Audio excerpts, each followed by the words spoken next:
Professor Ravikant जी, आपसे मैं शुरू करता हूं। ये जो भाजपा मुक्त भारत की बात की जा रही है, क्या केसीआर की इस राय से आप सहमत हैं? आप सहमत हैं इस बात से कि या ये एक रणनीति के तौर पर, एक नारे के तौर, बड़ा लुभावना नारा है, इसको लेकर एक सपना गढ़ा जा सकता है?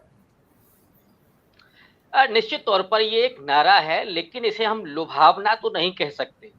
दरअसल इस समय की जो परिस्थितियां हैं उसमें आप देखिए कि मोदी की नीतियों और हिंदुत्व का जो पूरा प्रहार है, उससे जो प्रताड़ित जो समुदाय है, अब उसमें किसान भी है, दलित भी है, पिछड़े भी हैं, और वहां से होते होते छोटे छोटे किसान भी हैं, मजदूर भी हैं, नौजवान भी हैं।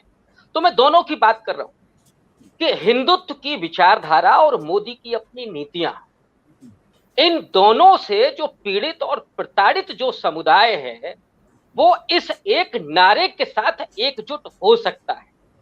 और इसमें न सिर्फ राजनीतिक दलों के को अपील होगी, बल्कि जन समुदाय के प्रति भी अपील हो सकती है। और इसीलिए केसीआर इस नारे के साथ आ रहे हैं। हाँ, ये जरूर है कि ये लोकतांत्रिक नहीं कहा जा सकता, ठीक वैसे ही जिसकी चर्चा आपने की। मैं ये भी कह रहा हूं कि लोकतांत्रिक तो ये भी नहीं हो सकता है कि मोदी के बरक्स कोई नेता है कि नहीं है, क्योंकि ये भी एक किस्म की तानाशाही प्रवृत्ति को दर्शाता है।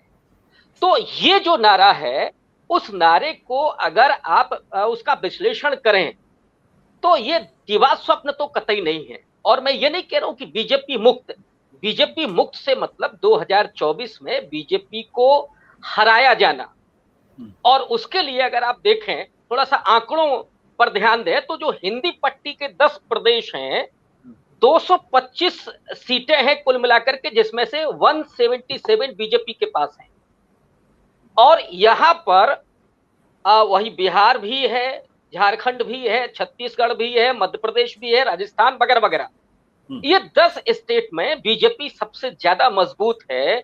और यहां पर जैसे बिहार में जो एकजुटता हो रही है, वो जाहिर तौर पर उत्तर प्रदेश में भी प्रभाव डालेगी, वो झारखंड में भी प्रभाव डालेगी।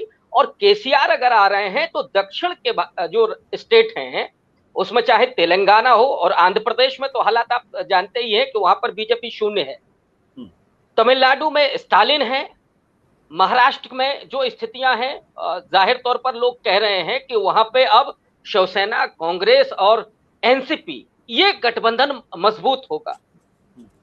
तो इन स्थितियों में, और जो हालात है, मैं कह रहा हूं कि मोदी की नीतियों और हिंदुत्व की जो पूरी एक तरह का जो प्रहार है, उससे प्रताड़ित जो जन समुदाय और राजनीतिक दल हैं, आप देखिए झारखंड में भी आप सरकार उसको खत्म करने जा रहे हैं। महाराष्ट्र में जो आपने किया, गोवा में जो हुआ, बिहार में जो करने की मंशा थी, इन हालातों में, और ईडी, सीबीआई और आईटी, ये तो चारों तरफ चल ही रहा है।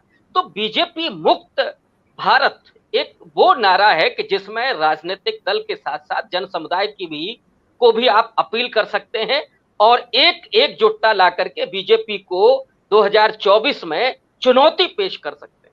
सत्य हिंदी का ऐप डाउनलोड करें गूगल प्ले स्टोर पर।